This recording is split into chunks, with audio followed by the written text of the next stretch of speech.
This week in the Art Show, we present you Black, a provocative new show from the company 20 Stories High. We've met the team and the cast behind the scenes. The story of Black is based on a story about a young woman called Nikki. She lives on a predominantly white estate on the outskirts of Liverpool. And what happens is a family arrive on her street from Zimbabwe, and they're greeted by some of the local young people in quite a hostile way. They're getting stones through the windows, they're getting racial abuse on the street. And Nikki's in a point in her life where she's just saying, you know what, I'm not going to get involved, and she turns a blind eye. However, what happens with her work placement, she's at school, she's 16, she does a work placement in a nursery, and the black twins are in the nursery where she is, and that is the catalyst how she starts to confront some of her own prejudices and her family's prejudices as well. And there's another character in the story called Precious. He's the older brother, and he sort of starts a friendship with Nikki. So on stage we've got Abby, who's playing Nikki, and also we've got Craig, who's playing the role of Precious, and he's doing it through music, through spoken word, poetry. It is a monologue, so our actor, Abby, she plays Nikki, and it's her story all the way through the story. And what happens is we intercut her story. There's 5 scenes, so she tells us 5 episodes of what happens. We intercut those with elements from Precious's world and what's going on for him. So he offers some sort of like lyrical, musical reflections on what's happening. So basically you get a bit of Nikki telling you a story and then a bit of Precious reflecting on that, and so on through the show. But it's not a conventional play in that you've got different characters acting them out. It's a piece of storytelling where Nikki tells us her story. I seen someone else do it who's in one of the young actors from 20 Stories High, and it's just such an amazing monologue, and it has a really nice message in at the end. And the journey the character goes on, Nikki, is just, she starts off at the beginning of the play as someone, she's not herself, she's not here, and then by the end of the play she's basically like grew up in this short space of time in like 2 weeks and realised, and she doesn't think it's right. Yeah, it's about finding yourself and being true to who you are and not following other people, not doing what other people do, being yourself and being true. Her dad is a formidable character, and a lot of his opinions and actions dominate our play in loads of ways. He has a really different reaction to Nikki. He's very, very hostile to the family across the road, and he's very disapproving of her choices. So she brings him to life, amongst other characters as well, but he's a really important one to her, and I think that the audience will really visualise him and really understand him because the way that she story tells. I think it's quite, like, in a way it's a privilege, because you're just sort of you're so focused on what it is that you're doing and this story that you're telling. You're making your way through it and making sure you're making sense out of everything, and that feels great. But in a way it's also challenging, because you're used to, normally when we look at plays, it's all about the dynamics between characters and making sure the relationships are just right, and in this play you haven't got that. So we're doing loads of work. We're doing work with Abby and Craig to make sure they really understand their characters and everybody understands what's going on in that story, and that we've all got all the details right, and we've got the facts, and we know what the characters want through the play. So we do that sort of thing. And then I've just been doing some work with Abby on breaking up this text to look at where the shifts and changes are, so that we can work on how it's coloured and how we find change through it. It's interesting because in a normal play, most plays, you're always looking, as I said, at the dynamics between characters and what they want from each other and what's happening between them. But here a really important dynamic is between the character of Nikki and the audience and what she's doing with us. So it's just looking at things in a slightly different way. I think it's probably quite intense for the actors, because you know the focus is very much on them on a long working day, and there's no sort of let up, but we're having a good time. It's based on true events, on a true story. I think it was about 18 months ago I first heard of about this happening on an estate outside of Liverpool, and I was really shocked because it reminded me of what life was like in the 70s and the 80s, with that sort of real sharp edge of racial violence going on. And the more that I started to do research and speak to young people that we work with at 20 Stories High, it felt like it was quite common. It was quite a commonplace that young people were experiencing this, not only the casual racism sort of verbally, but also the violent attacks that have been happening. And you know, I felt it wasn't being reported on the media as much as it, you know, as it could be. So that was the starting point of writing this play. It's set in spring 2014. And interestingly, when somebody that we know in Manchester saw a sort of first draft of it last year, when we sort of performed a scratch performance, and she thought it was set initially in the 1980s. And it wasn't a world that she recognised that this sort of level of racism and so on goes on, but it does. And it's based on, the stimulus was from a true story of what happened to a family on the outskirts of Liverpool, like a few years ago. And through our research, we've spoken to numerous people who have experienced that kind of hostility coming into an area that isn't used to having a diverse community. So we're really aware of how, you know, these sorts of instances, you know, there's a violent attack within the show as well as sort of verbal abuse, and these things are happening. And actually, you know, there's evidence to say that since September the 11th, it has happened more, you know, and these attacks are on the rise again and might not actually be that visible. You know, and obviously what's happening right at the moment, and we're really aware of, you know, we're about to go into an election where immigration is going to be a massively important discussion, and people have got really, really different views on it. So we wanted to give a space for young people to consider that, and to see what some of the different views in society are, and to maybe hear some voices that we aren't hearing. I mean, Nikki is you know, an entertaining, articulate, interesting woman. She holds a lot of views that are pretty racist at the beginning of this show. As an audience, she charms us, we like her, she entertains us, and that's interesting when you're hearing somebody with views that you don't necessarily agree with. But through the play, she goes on a journey, and her views adapt and change. And we also meet Precious, which I think is a really important element of the show, and it's not just Nikki's perspective on it, we see what that's like for him as well. I think with all of 20 Stories High's work, we want to be talking about stuff that is current and urgent, and stuff, explore things that the young people that we work with are interested in exploring. And we have a youth theatre and a young actors company who we work with a lot. We're always in conversation with young people about what's important. So yeah, we want to get people talking and thinking about this. My role in the piece Black is Precious, who's the oldest son in the Zimbabwean family that moves onto the estate on the outskirts of Liverpool. Getting into the role was fairly simple. I just drew on experiences that I've had myself, and then we came in to do the research and development day with Keith and Julia and quite a few people from the 20 Stories High company, the production team, lighting people, sound tech, all these kind of crew, and we just sat down together and we kind of developed these characters, well, mainly my character, because it was still in the very early stages of his, well, development. So originally he wasn't from Zimbabwe, so we changed that, and originally his little brother and sister had different names, so we changed that, which was fairly sweet. Being from Zimbabwe myself, it was easy to relate to the character and to draw from my own experiences that I'd had moving over from Zimbabwe to England. Some of the experiences I'd had as a child and growing up with people getting used to cultures mixing and blending together. So in the case of Precious and the story of Nikki, loads of the things that had happened between them and around them I could relate to as well. 20 Stories High's work, we're always trying to reach people who aren't mainstream theatre audiences. We try and reach young people, and we target young people from diverse and excluded communities. So we're most interested in reaching people who are not mainstream theatre goers.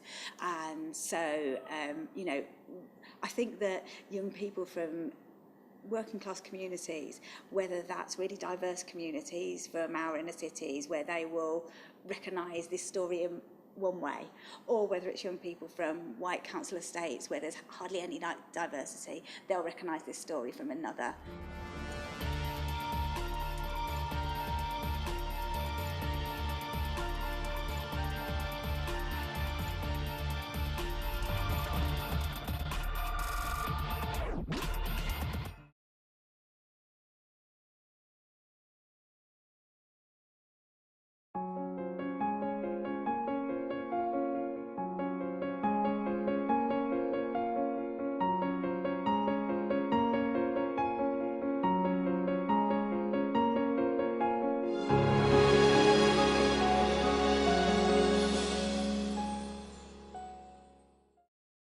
Welcome back to Arts Alive. In the second half of the programme today, we're looking at the visual arts, and we're at the Williamson Art Gallery in Birkenhead for a magnificent show called Behind the Mask, which is a collection of photographs by Andy Gott of actors and actresses who've ever been nominated for a BAFTA over the last 50 years. We're going to be talking to Andy himself in a few minutes, but first of all, you probably recognise this guy, local lad made good. We'll be looking at him and a lot of the other actors and actresses over the next few minutes.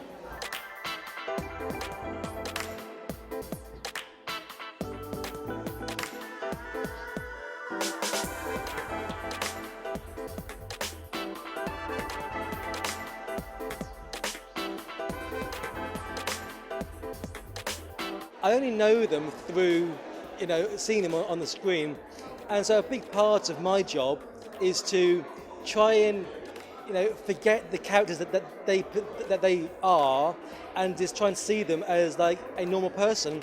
And so I go to the shoots. I spend about an hour, if I can, just chatting to them and getting to know them, and obviously they get to know me, which is a big part of it because they don't know me when I get there, but obviously I've seen them.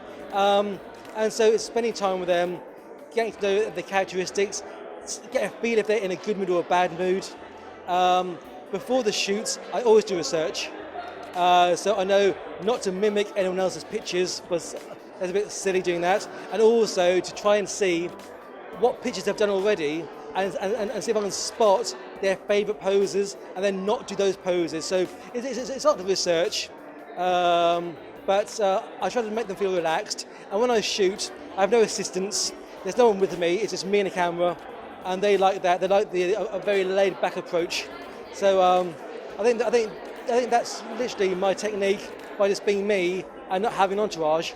I think Oscar Wilde said a game of golf is a nice walk interrupted by a hitting a golf ball.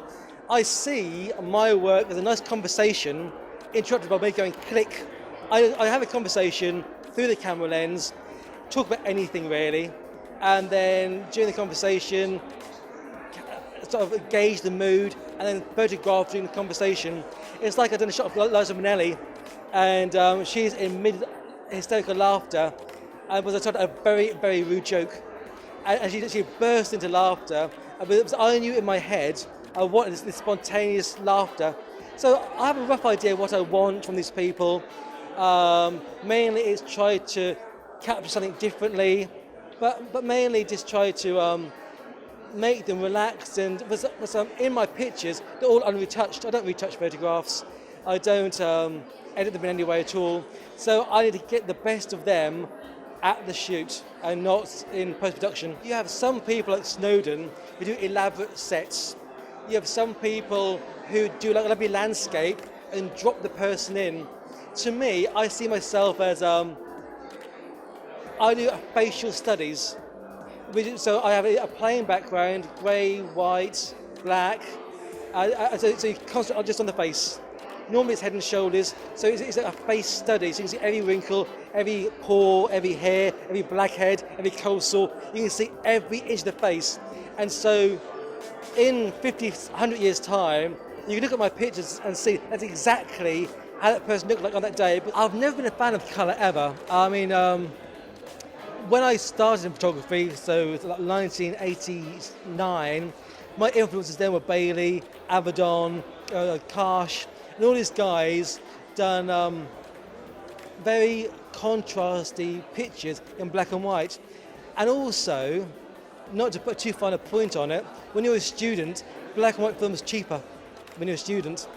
But even back then, the feel of it, I mean, you can get a black and white picture, a negative, go in the darkroom and overexpose, overdevelop, change the characteristics of a black and white to make a face grainy or contrasty or high key. You can change characteristics, and I like that about my work because they're not straightforward black and white. And as you said, the colour work, I mean, it's very muted colour, because I like the face to be the detail rather than the colour. And so, I was just looking around here, I see pictures of like Hugh Jackman or John Cleese, very muted colour. But I mean, if they were done in like actual colour, your eye is drawn to the obvious. With black and white muted colour, your brain has to make it a face. I mean, but basically, when you look at a face, you are attracted to white features. So when you look at someone, the whites of the eyes, the whites of the teeth, they're the parts of the body you're attracted to. And so in pictures, if it's all muted colour, the eyes, the teeth, everything stick out, so the pictures look friendlier rather than like a hard colour picture.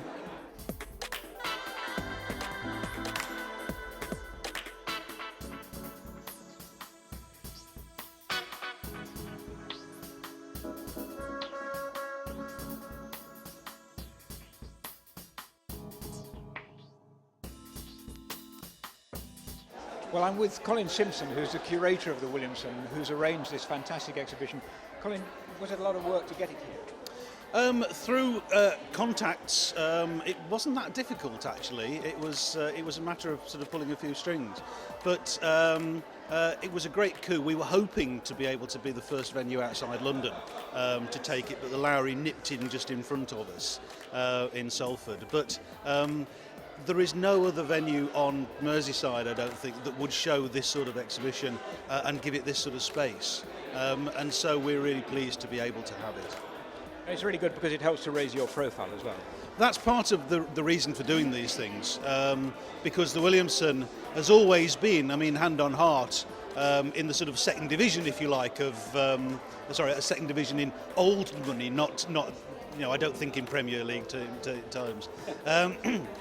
Of galleries in the northwest, though, you know, in terms of size and in terms of size of collections, we're really up there with, you know, we're the biggest apart from the Walker, Manchester City, the Whitworth and Preston, and we need people to remember that we're here basically because we're in Birkenhead and we're not even in the centre of Birkenhead.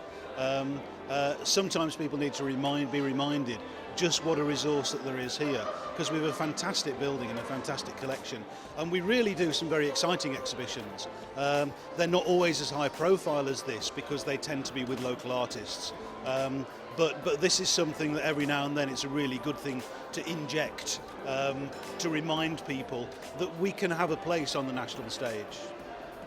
Yes, you made the point about local artists. I mean, you're quite unusual compared with the Walker, in fact, in that you have, you know, very important relationships with the community itself.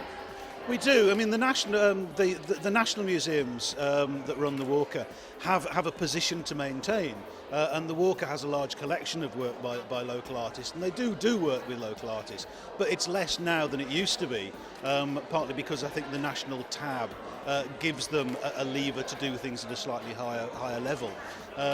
We've always worked very firmly with our community and have been the home of organisations like the Royal Society of Arts for their exhibitions for the last 60 years. And our open exhibition, we're carrying on a tradition of many decades as well.